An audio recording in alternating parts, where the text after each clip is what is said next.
Afternoon, everyone. Welcome to the Volpe Creates Show. I'm your host, Chris Volpe, joined as always by baby girl over there who's staring at me. I don't know what she wants, food or bathroom or something. Pumpkin somewhere over there. Mr. Lucas, how are you today? It hasn't been the best of day, feeling under, but I am happy to be here for the show. Under the weather today? Yeah, I just don't feel that great. Tired, Mm. stuffy nose, sick stomach, so just not great. You know, one of my friends is, she mentioned that she's having a stomach thing the past couple of days, so I don't know if something's going around or what. I don't know. I'm just unlucky, I think. Unfortunate. And of course, every week we have a special guest. This week I'm excited to have Justin, founder and CEO of Game Arena, which is a Columbus based, what do you say, esports, cafe, gaming, entertainment center.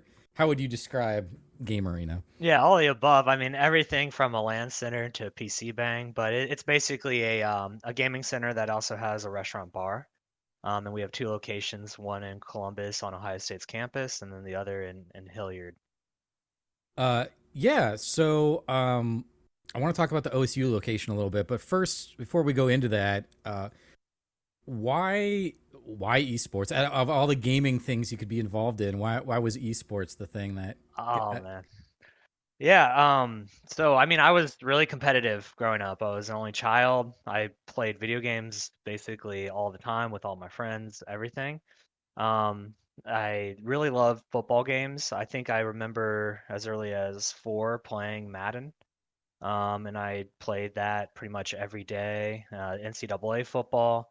And then I kind of around the 8th grade, I started to get really good, and I was number 2 in the nation in NCAA football. So I just absolutely, and then when Blitz the League came out, I was number 1 in that, and then when Arena Football came out, I was number 2, and then I kind of peaked in when I was 17. I was in the Madden Challenge. I won the city, I won the state championship, and then I went to regionals. I got to finals, and I had a heartbreaking loss in finals. I had a 14-point comeback with 1 minute left in the game, and it was absolutely insane. And then I kicked it off, and then the computer face masked the guy and put him in field goal range, and I lost. So I actually quit playing Madden in games. But then I That was at broke Ohio. you. It did. It was really rough. Like the computer lost me a trip to nationals, a chance at $5,000, free Arizona Cardinals game, just everything. And it was like all computer based, like random generated. So it really was just sad. And then I got a girlfriend and then stopped playing video And games so then I much. got a girlfriend. But yeah, then I was in college, and I after my first day of business school at Ohio State, I was like, you know what? I really want to open up a business, create a place for people to play video games together. I remember all those days in high school, me and my friends trying to find something to do, and ultimately saying, "Hey, why don't we all go back to our own homes and play video games, online?" And I think even when you do that, you still don't feel like you're socializing with your friends as the same because you don't have the interactions in between the games as much. So I really wanted to open up a place for people to play video games together, have that thing to do, that third place away from home and school or work, and really offer the competitive spin to it. And that's why, or that's where esports really came up. Is I had a huge passion for it. I saw the need that I had, and I kind of wanted to fulfill that need. So I had the vision back in 2012, and at that time I didn't know of any other gaming centers. Um, and then in 2013, I think Esports Arena in California announced, and then I found Ignite Gaming Lounge in Chicago, went out and visited that, and worked on it for about 5 years until I met you before I actually got funding. I met you at Lumos. That Oh was yeah, Yeah, yeah, I remember talking to you about Grand Theft Auto. Like I yeah. just very very small conversation, but didn't have funding at that time, and then I eventually met my business partners, and we opened up our first gamer in 2018. That's awesome. So yeah, you've been pretty fortunate because the business partners you have are local, correct? So Yeah, you were yeah. able to find. We've talked about funding before on several shows and the challenge to get that first dollar, Oh God, yeah. let alone in the gaming space to find someone locally or at least within Ohio or the region that's willing to support. So Oh You're yeah. very fortunate. That's a great place to start.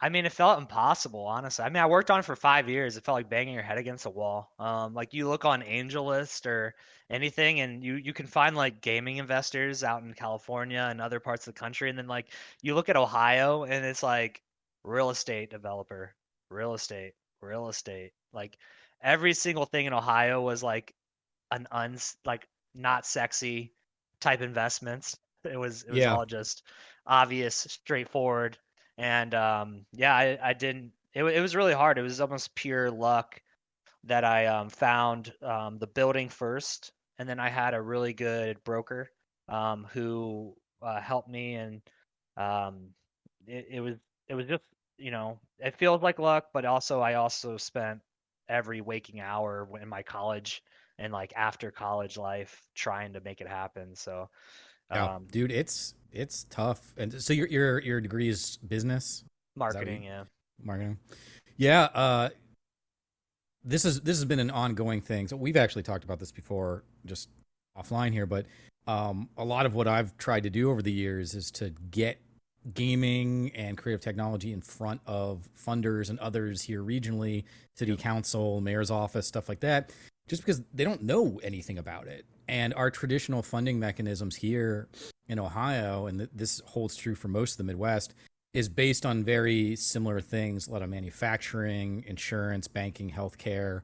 Obviously, like big data and information technology is a big part of it, but there's not a lot of funding and support for entertainment, which has seemed as risky in a lot of ways. Yep. Which I find fun because now I get the like uh, go back when I'm talking to these people and be like, so we just got through a pandemic. Where did everybody turn when the pandemic hit? They didn't turn to insurance. They didn't turn to manufacturing. They turned to entertainment, right? They turned to streaming. They turned to games. Like that's where people went when the shit hit the fan and people didn't know what to do.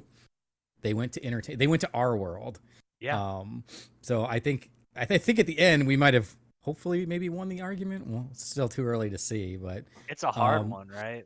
The yeah, esports industry is weird because it's really popular, but when people think esports, they try to lump in everything that comes into the video game world. And yeah, game development, if someone's making a game that's a single player game like God of War or something, that's not an esport. And it's like anything that people do with that game doesn't really apply to the esports world.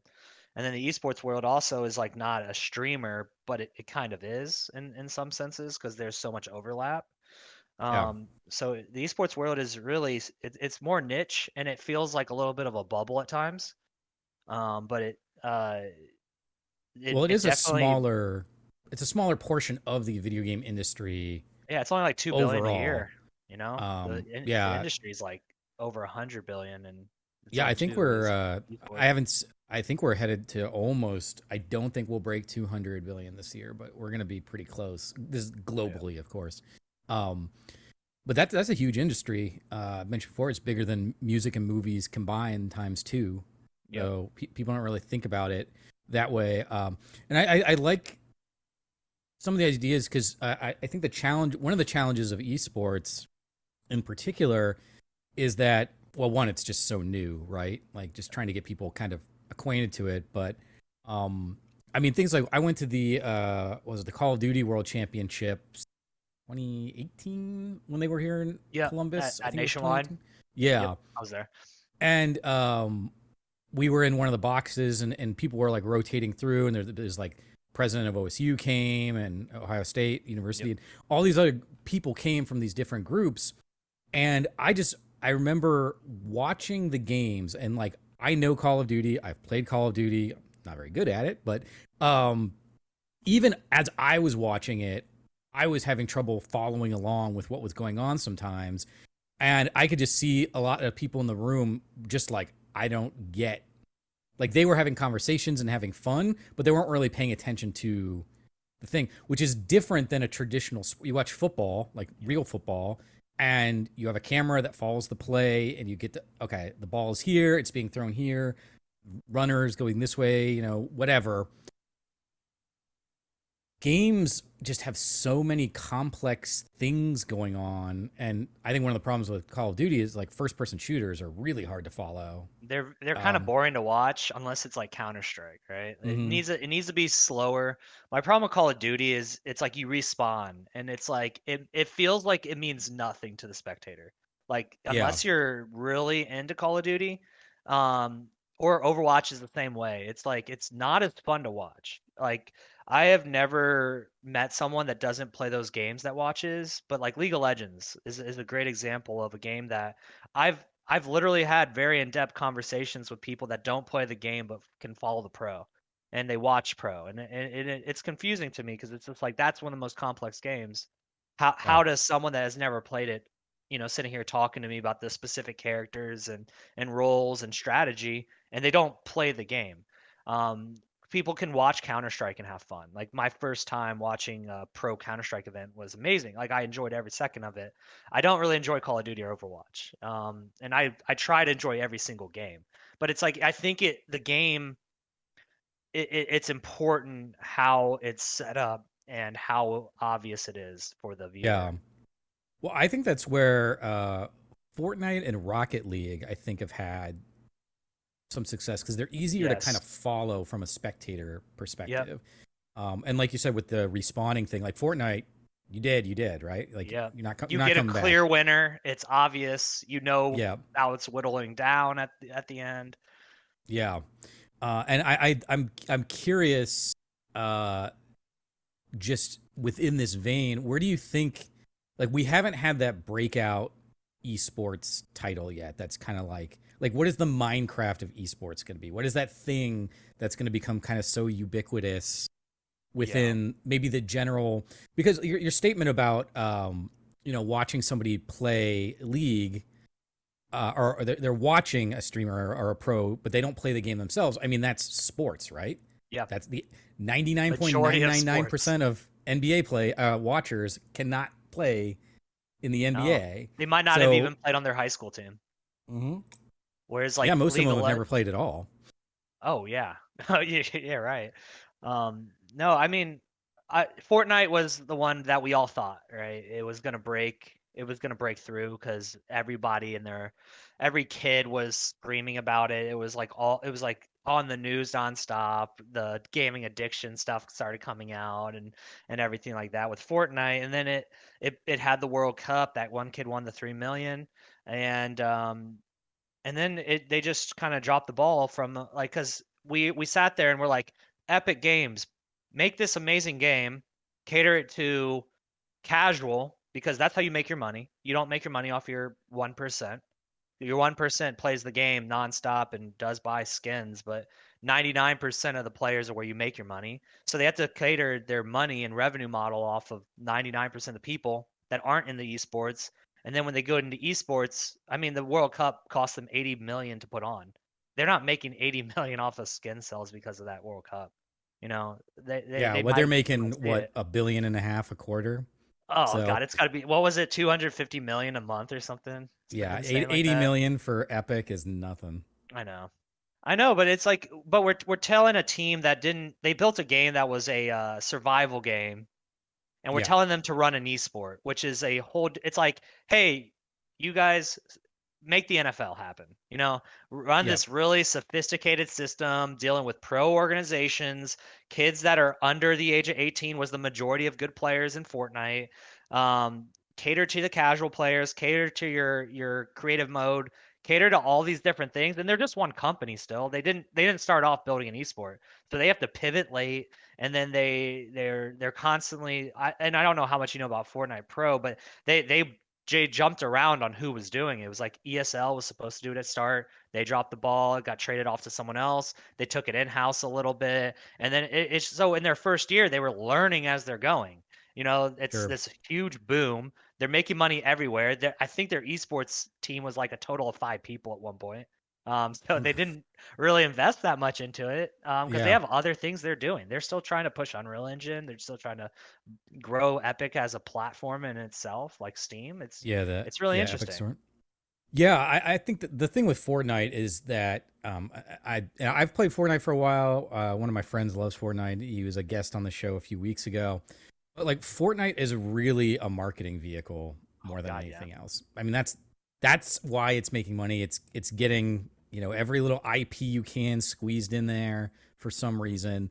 I Yeah. mean, it's a solid game. Like I'm not trying to Yeah. crap on it, but that's not really they're not trying to make high art here, right? They're making a game that generates revenue.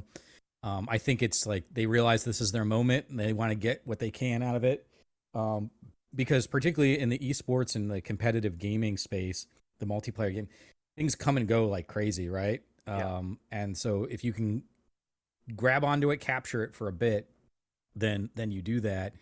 And then the other thing I think is interesting about the league creation, and I think you and I might have talked about this many years ago, but I think a lot of these companies are so afraid to make a mistake or give up control that they just keep such a tight rein on it. And I think about Blizzard and Overwatch. Yes. And I don't remember what it is now, but I think you told me what it cost to start. It was like 10 It or 20 was million to start a Overwatch franchise or something yeah, they're stupid. they're trying to sell those slots for 25 million. Yeah. And And it's like yeah. nobody's And going then to you spend also have 25 to million. fund your team every month, Like Yeah. you don't get like the NFL will do a broadcasting deal for a couple $1 billion and spread that out amongst the owners.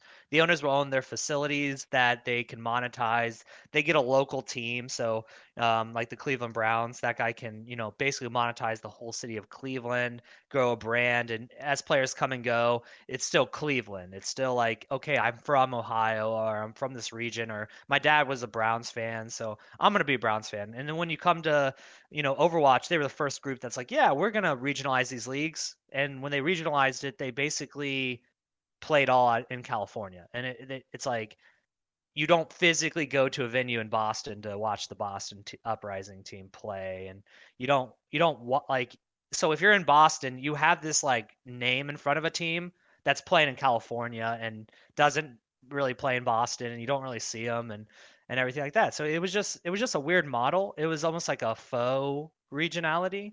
And I'm still looking for when people pay for something like $25 million and then they're expected to invest money every year. That's the average League of Legends player is $300,000 a year.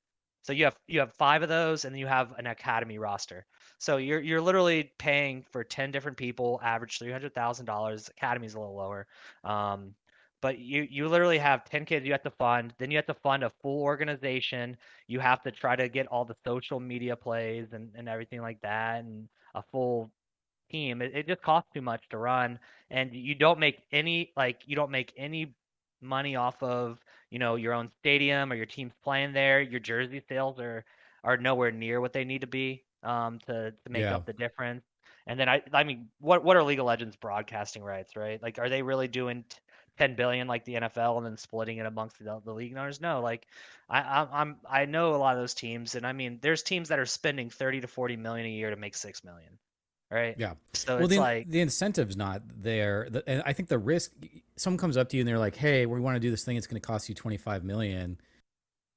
Like there's a lot of things you can do for 25 million that are probably going to get you a much better ROI. And the scary thing is, unlike the professional sports programs, like I just feel like you're at the behest of Blizzard. Like they you have are. such control over everything that like not only are you spending 25 million on it, but you have so little control on where that's going to go in the next 10 years. Um, that's a scary place to put money into. Yeah, it's like the publishers own their IP. The NFL doesn't like, whoever invented football isn't stopping the NFL from doing whatever they want with the rules, right? Yeah. So the NFL can do what's best for the NFL, and they probably would do better than the owner or the original creator of the football. Like League of Legends still has to cater to that 99%. They got to figure out how to make League of Legends appeal at the pro level that can filter down all the way to youth leagues like the NFL does with their sport. And let's be honest, they a lot of times they have politics, they get in the way. They have to fight for the same budget dollars like the the art department, the game development department is probably fighting for the same dollars to keep the 99% as the esports group is trying to do it. So they have internal battles on budgeting and what they're going to spend, and then they have outside investors that are also going to be stopping them from doing exactly what they want. So yeah, Yeah. there's just a problem when the publisher also is super in control of their own IP, and rightfully so. But let's be honest, I've been playing League of Legends this entire time, and I still think they're in a spot where they've missed a lot of opportunity by getting in their own way. Sure, sure. Well, along those lines, I mean, I know you've started creating some teams to do be involved in various endeavors. What is that looking like right now? Oh, so I mean, I've completely pivoted away from teams. But I originally started a Fortnite team. When Fortnite was popular, I could open up Game Arena 2 times a week and have 70 kids for a Fortnite event. On a Tuesday, Wednesday, and then a Friday. So it was very consistent that we were packing the house with Fortnite tournaments, and that led into me being okay. Well, there's these really good players. I'm gonna sponsor them and see if I can do what. When I watched League of Legends, it was TSM, Cloud9, CLG, all of these teams that they were just the best five players at the time. Like not really where they're at now. It was just like five guys randomly met, won some tournaments, really good. They turned into these monsters that they are now. So my goal was do the same with Fortnite. So I went and I got a player from Toronto that was playing with a kid in Columbus. I drove the kid down. I gave him a salary. I worked out with them 4 times a week. I put him in an apartment. I was like their mental health coach. Couldn't tell him a goddamn thing about the game. Sorry, cussing. But I couldn't tell them about the game. But I knew how to manage like to keep their mental as good as possible because I came from an athletic background. So I was even going to their place and cooking like spinach and eggs before tournaments and doing the best I You were like could the to. house mom. Yeah, basically, I was basically their life coach. That's what it felt like. And then um,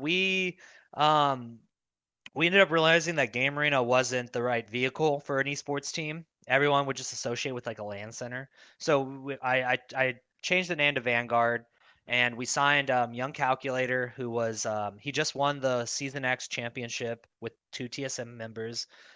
They won $300,000, and he's in Columbus, kind of like a toxic Twitter kid that was 14, and he was very intelligent though. He wanted to be like a WWE wrestler where I mean he was overperforming on Twitter. He had 20,000 followers and would get 30 million impressions a month. It was absolutely insane. But it was because he was toxic. But I pitched the health, like uh, training them in the proper way to kind of be more like a WWE wrestler where he's not crossing that line. Mm-hmm. Got his parents on board and really tried to help him. He's actually on I got him traded up to a pro team where he's making a lot of money now. But we ended up after 6 months of the team, the kid that I originally brought down from Toronto and the Columbus kid, they ended up winning the season 11 squads event for FNCS. They won 187,000, and in second place was Young Calculator with the TSM kids. So in our first tournament as Vanguard, we won $275,000, and we had a player in first and a player in second. And then I mean, in that list, there's like Tfue, there's Ninja, there's FaZe Dubs, FaZe, everything. So it was like the biggest names in the industry, Booga, everyone was under our players, and it was an amazing feeling. I felt like I won a championship. It was great, one of the best moments of my life. But it Nice. just never materialized. Like Fortnite is exactly what we just talked about. Fortnite couldn't get out of their own way. They actually stopped doing all broadcast. They never had another competitive esport event after that. That was worth a team, and even like there was rumblings of like the league owners and the people running it saying that they don't believe that esport organizations should be in Fortnite.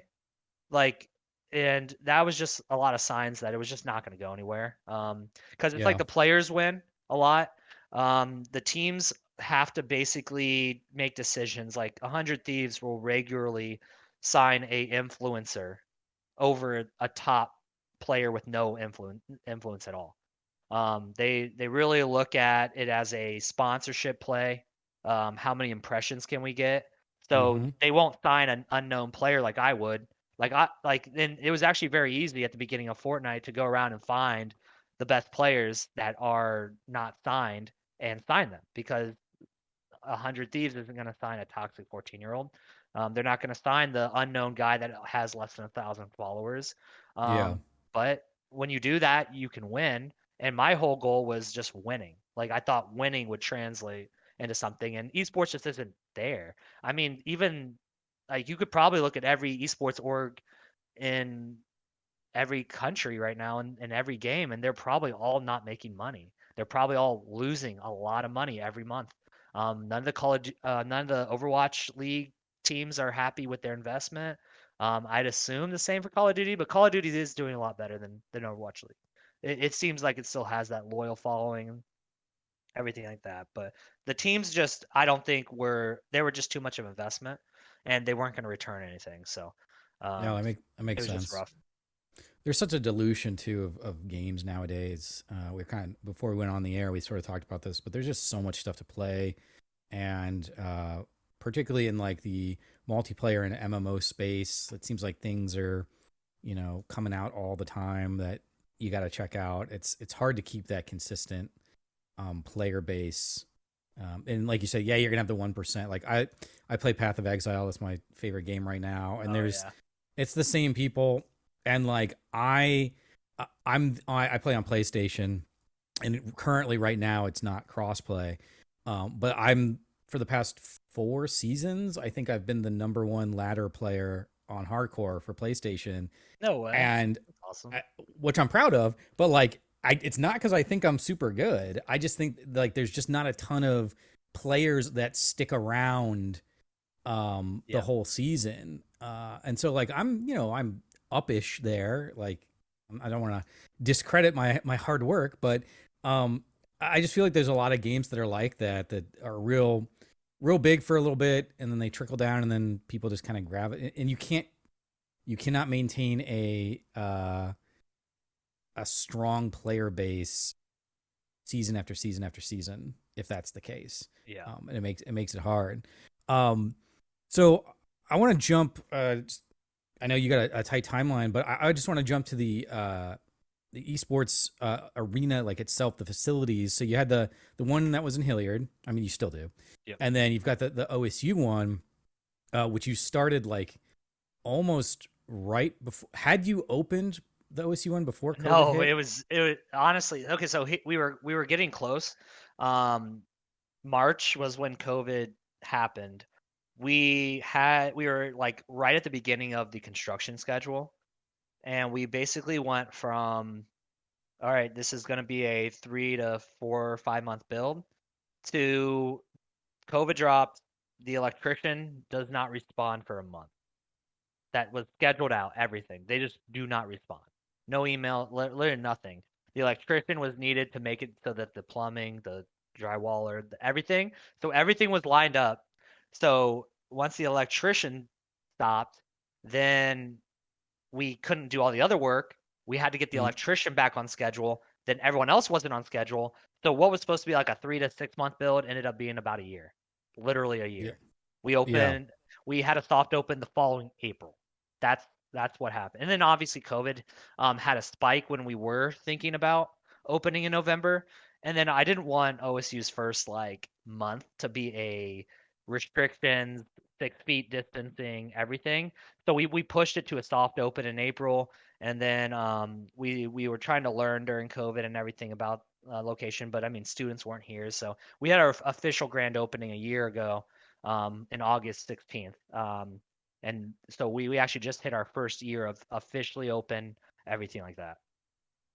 And I mean, how has it been going? I know students were still apprehensive. We've had this issue with GDEX Yep. both this year and last year. We're at about 50-60% of what we normally would have been in a year because people are still hesitant on going out to events and stuff. And yeah, that's starting to soften maybe, but are you still seeing that? Yeah, no, it's actually like you can measure our revenue numbers based on what the COVID was doing. Like it was we opened up in August, ramp up December, January we have that big COVID scare again and our numbers go down and then ramp up, another COVID spike, numbers go down, and then now it's like our best months have been the last 3 months and students aren't even on campus. So it does seem like as the world returns to what we hope is normal, we have seen a direct correlation with people more willing to do events, more willing to just go out and hang out with friends more. And I also feel like there was just this huge disconnect, especially on Ohio State's campus, where the clubs weren't able to meet properly. The students were basically just um, Ohio State had some of the most strict COVID restrictions in the country of any colleges. I think they were one of the only colleges that did. I forget what it was, but they had this extreme kind of view on COVID. So I think it definitely created a panic amongst the students, and now we're starting to see just what we were hoping for.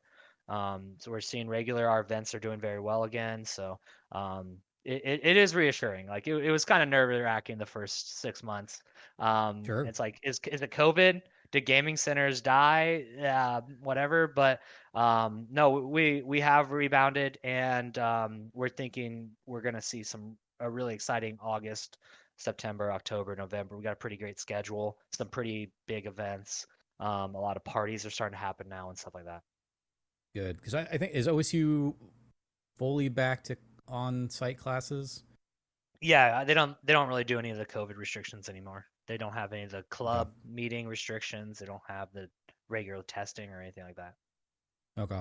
Yeah, I teach at Columbus State, and it's still, we're like kind of half-ish on in class versus remote. So, um, yeah, that's always a challenge with having a thing that requires a physical location.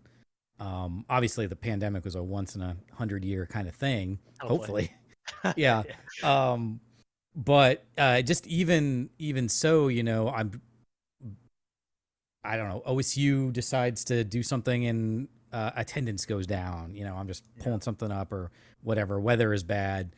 It makes it challenging. But I think a cool part of your facility is just having access to a lot of the equipment and stuff ready to go. It's like, I mean, even like this show, I'm just doing this from my house. Like, it's a pain in the ass to like tear down and set up streaming equipment and making sure that your internet is reliable. We've had a couple internet outages, and stuff, and just for example, like at Multivarious, we pump a lot of data, and when we were at the office and we had a city backed fiber line, it was all It makes a good. big difference.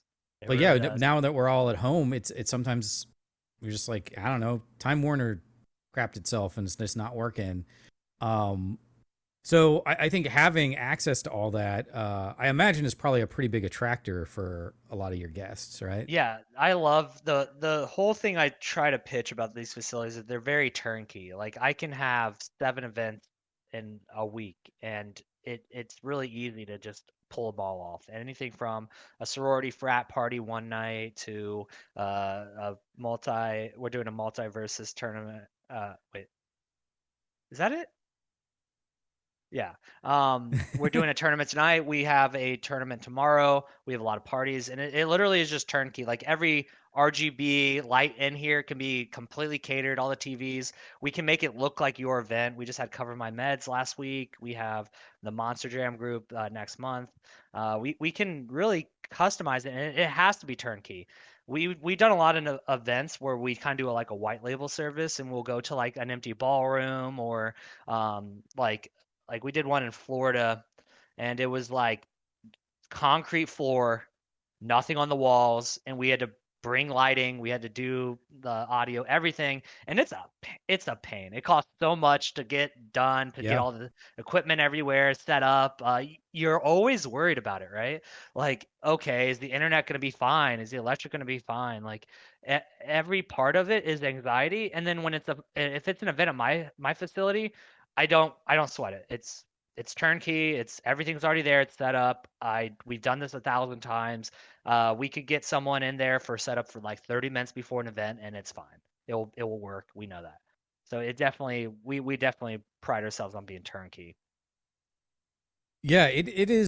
It's nice because we have the same thing. Like we're kind of in this weird place with GDEX just because we're like too large for most of the venues around here, and then there are a few venues in town that like I would love to host GDEX at, but they just don't have the electrical Yep. infrastructure or the internet infrastructure to handle it. And so there's one location I won't mention now that I still trying to figure out a way to do like a cool event there.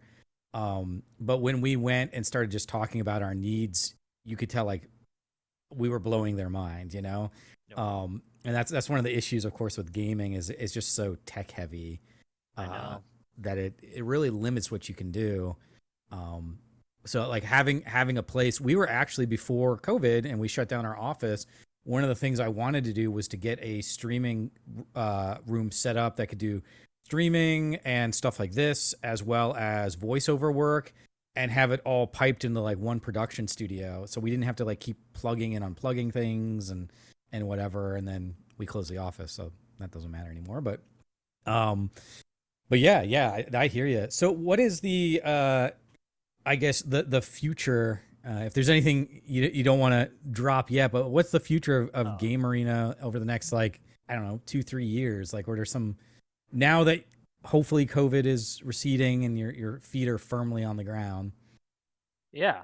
No, that's a good question that we've been working on, making sure that our facilities are as profitable as possible.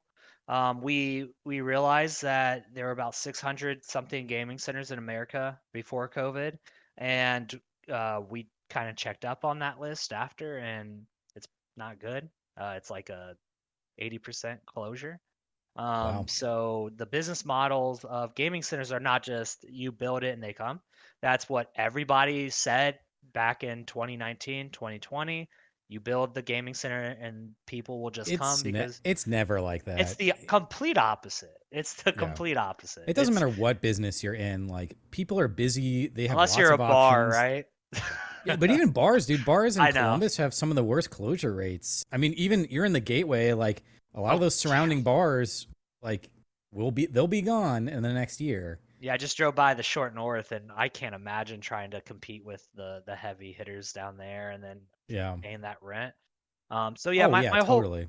my whole idea is okay, OSU is a great business model. It shows what I hoped it would. So the goal is to just make it as profitable on paper as possible. And then, look at, okay, is this a franchise opportunity? Is this an expansion opportunity? It's a lot of work though. Like it is a lot of work to run a proper gaming center.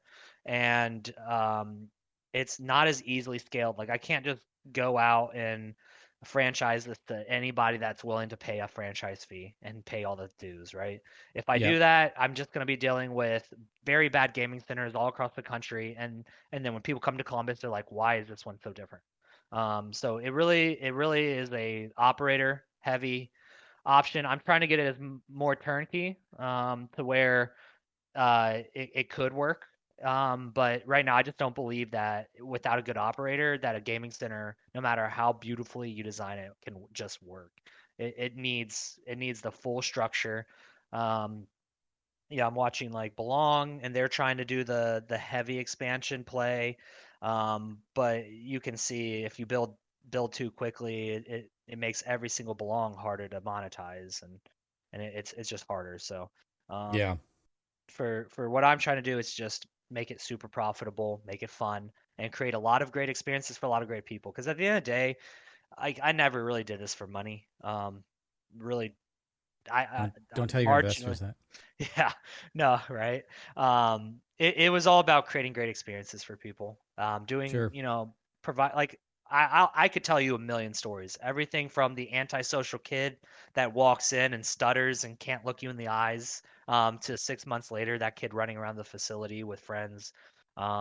Just I've seen so much social impact, that I know that gaming centers should be in every city. They help in a lot of ways, with just social anxiety, with creating something for everybody, like literally everybody. Like name any type of person, I guarantee you they feel like they're at home at a game arena. Yeah, So that's great. I couldn't love more what we're doing. We help every aspect from preschools to Columbus City schools having a place to play their esports teams out of. To in Hilliard, we house the all three high schools for their Esports Ohio group. I just feel like we can really create a lot of impact. And at the end of the day, if all I end up doing is helping Columbus and Ohio, I'm okay with that. Yeah, I think there's a lot of similarities with GDEX. You know, we just sort of started it. It many years we didn't make like any money. If we broke even, that would be a win. And then the past 2 years with COVID, like that's definitely the win if we can do that. But with our volunteers and guests and stuff, it's provided an opportunity for a lot of people to connect with each other, and be a part of something that just didn't exist before it popped up in Columbus. And with the gaming audience, sort of the stereotype, a lot of introverts, right? Yeah. And so being able to be in that environment where they could feel comfortable. I remember one of our volunteers told us once that like this was, I don't know, 7 years ago or something, but he was volunteering and he told one of our people, he's like, this is the first time in my life that I haven't felt awkward or out of place. And that, that means something, that's important. Um, and yeah, dude, running a business is not all it's cracked up to be. Sometimes No, no. People will it's a see like lot. an independent event. They'll come on like a Saturday during a big event and be like, "Oh man, they're printing money." And then I'll be Yeah, like, "Yo, we made all that money in just like 4 hours," and come in on a Monday through Thursday when we're not running an event. And sure. and that's we have to make up for that, you know.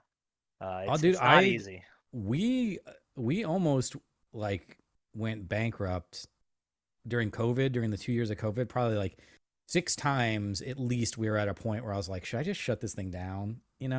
But we kept pushing through and we've found a way to get through the other side. But yeah, startup businesses, it ebbs and flows. It's one of those, when it rains, it pours. Yeah. But when it's not raining, like you are scrounging around for what you can get. Um, it's a challenging thing, and particularly with what we do, the space that we do it in. Um, there's not a lot of support.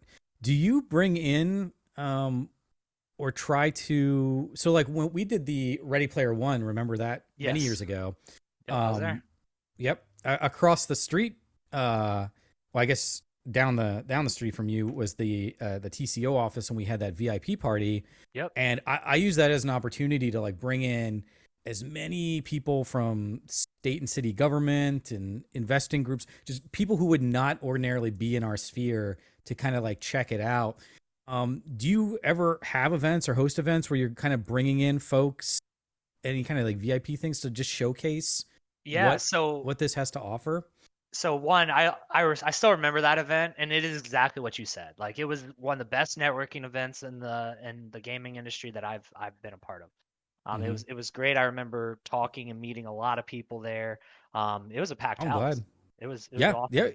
it was awesome. And funny, just quick aside, we talked about this when we met a couple weeks ago, but where you're sitting Yeah. is one of the locations it used to be a restaurant and it was empty during that weekend. So we were going to have the Ready Player One red carpet premiere, was all going to be outside. And then that morning at like 5 in the morning, it was just dumping rain. Yep. And we were like, shit, what are we cannot do this outside. And so we looked at, there was that your location and then another one inside, were the only two available inside areas. And your location was like so gross. We Oh my walked in, God, it was the so disgusting. floor, It the sat there floors for were 8 years sticky. untouched. Yeah.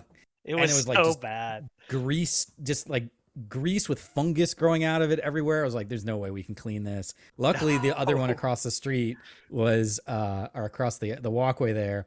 But yeah, we had looked at hosting it inside that location because of the rain. But yeah, the TCO event really, because like a lot of these folks they're going to entrepreneur events and stuff after work all the time. Always. And I wanted to make it something like memorable. So when they came in, there was virtual reality and we had like a DJ playing and all sorts of fun stuff. So I'm glad you enjoyed it. Yeah. No, but to answer your original question, we did do a networking night last month. I basically assigned one of our newer employees to have a little his own baby to work on and do it. In 2 weeks he did a really good job to get a pilot up, and we had about 20-25 people come. But realistically, we're trying to run our next one in September. But I think that type of event is very important. We have a lot of people in Columbus that are very talented. We have a lot of really good businesses here, especially in the esports world, production world, everything. Ohio, I think, has a really good chance to hopefully be a Ready Player One Ohio, like it's described in the, Mhm. and that's Hopefully a the little goal. less dystopian, but Yeah, we'll see, man. We got 20 years to get there. yeah. We'll see. But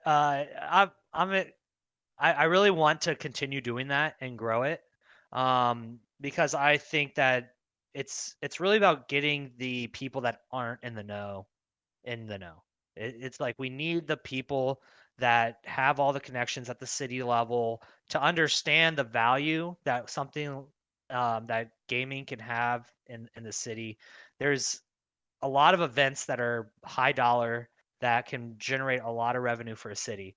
And cities like Dallas, Atlanta, obviously Californian cities have been benefited by, like, we ran an event in Atlanta with CSMG. It was like their Commissioner's Cup. It was in College Park of all places. And it was at the where the Atlanta Dream play, and the economic impact was about $2.1 million for that one event in Atlanta, creating jobs, creating just revenue, travel, everything. Yeah. Just holding one weekend event in the esports world brought 2.1 million to that city, and they didn't have to pay anything to get it. So I I think more of that needs to be highlighted. Totally. I talk about that a lot with so one is the halo effect. You kind of hinted at it at the start of our conversation with there's so many different parts of gaming that so there's obviously the game developers and the artists and then you have the esports, but then there's all the other ancillary marketing, legal, all that stuff that Yeah. comes into play. So there's a lot of ways in which the industry can create jobs and have an economic impact. And then I also think that just, Columbus is always, for example, we want to create new jobs, new exciting jobs for young professionals to come into. And then they don't know what to do after they make that statement, right? Yeah. Like, insurance and banking ain't going to do it, you know? No. Arts, entertainment, gaming, like those things are what people are kind of excited about in the new space. And you mentioned Atlanta and Austin is another big city that's got a lot of stuff going on in the game thing. And I've regularly had these conversations with folks in the city and city council and stuff where it's like, well, Atlanta's doing so well in this space or Austin's doing so well. And they're like, why do you think that is? And I'm like, just being blunt, like, why the fuck do you think it is? It's because they put money into it. Yeah. Like, I mean, you see that made in Georgia at the end of yes, all that's the the example I games. was gonna say. Yeah, like they're putting money and effort into it. You grow where you plant, right? Yep. And I think that we have an opportunity, particularly like putting on our businessmen hats for a second. You mentioned about all the locations that didn't make it. We did a similar market analysis with GDEX, just looking at other gaming expos that didn't make it through COVID. This is an opportunity, I think, for us in the Columbus and Ohio sphere that if we band together and we can start bringing in some new investor money and some efforts working together, that like Yep. you know, in a pure businessy sense, we can capitalize on what COVID kind of did. And I think we have a strong opportunity to lead in the region. I firmly believe that. I agree. Columbus already has a lot of really good talent, and we don't have the tax credits that Atlanta's doing. Atlanta did the exact thing you did. I talked to a guy that's trying to lead the Atlanta Esports Alliance, and he gets a tax credit from Atlanta for creating jobs, for opening up facilities for production. Like, you need to create these tax incentives for businesses to choose to locate here. We already have about five pretty prominent esport companies here, and they're not seeing the any tax. Like, I don't know if the city truly does much, but if they did even a little bit, they could start getting into these national conversations instead of everyone saying you got to move to Dallas or somewhere in California or Atlanta.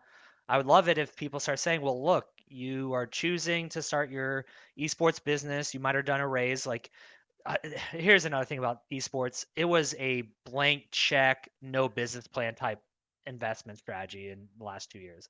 I know so many companies that raised 10, 13, 19 million dollars, and I don't even think they had a business plan. I think they were just out in California and they know how to talk the talk, and they know how to raise money. And they did it without business plans, and they did it with, projections that as soon as anybody in the industry that has done this before looks at it, like, these aren't realistic, but it doesn't matter. They knew how to talk to those investors. But a lot of companies have raised money and they need to pick a place to locate. And California is not the best place to locate. It's too expensive for literally everybody. You have to Oh, pay totally. everyone way too much. And you're gonna have people complaining about a $70,000 esports salary in California, whereas here, like, they're like, most people are okay with, I can afford to live on 36, 45K, but I'm doing what I love. I have about 5 employees that definitely could be making 15 or 20K more somewhere else. And Sure. it's just that this is what they're passionate about. This isn't in I a don't know cubicle doing a insurance. I don't know a single sort of indie-ish to mid-sized studio kind of in the Midwest that is making what you could make in the private sector if you were to just go. Particularly devs, like developers, could be making 2 to 3 times more at an IBM or Oh, something yeah. if they did it. But that's not where their interest is, and the hope is that it will grow to the point because yeah, you can go to. There are plenty of developers in California that are making 250, $300,000 a year. There's a lot. Um, and that's just not, but that's one of the benefits of the Midwest too, is we're not that expensive. Um, No. so there's benefits, um, to that. Yeah. I really agree, with what you're saying. And I think part just to wrap up the tax incentives thing is I also think you just need the basic investing, which is what you're talking about. Like tax incentives are great, but tax incentives only work if you're making money. If you're not generating revenue, tax incentives don't really help you that Yeah. much or at all. And getting something out the door like a game arena or a piece of software that might take 12 months or 18 months to develop, you're not making any money for almost 2 years. So the tax incentives are great, but I think that's what California really has is they just have so much money Yeah. that for them, some of these investment firms, $15 million is like not even worth their time. I You know. know, like they can write that as like a rounding error on an investment round, and they're like, oh, they want 15. All right, just give the change to these guys over here or Yeah. whatever. And unfortunately, Ohio just I doesn't mean, have that. even talk about sponsorship, right? Like, I've talked to a lot of sponsor agents and they'll say, like, yeah, if I was in Chicago or St. Louis or California or anything, it's like, it's really easy to talk to the Fortune 500 companies and get them to open up a checkbook. In Columbus, I mean, we're dealing with Nationwide and insurance companies and Cardinal Health and medical and everything. And I don't, besides Nationwide Arena, I don't really see like a Cardinal Health stadium, or I don't see like I don't see the same sponsorship investment where they can write a check, trying to hope to grow an exciting sector. It's just not as readily available here. There's companies that do invest, but it's not to the degree that I've been told, you know. I've been fortunate enough to get some sponsorship, but like it's like I know people in different cities that it's like you got this much sponsorship for this. It's like this is the worst investment from this sponsor of all time. They're gonna get like peanuts for their investment, but somehow you got six figures on a weekend event that only had 1,000 people show up, Yeah. 500 people. I've seen an event that averaged 300 people concurrent, which on Twitch the whole time, and that's what I can do on a weekly basis.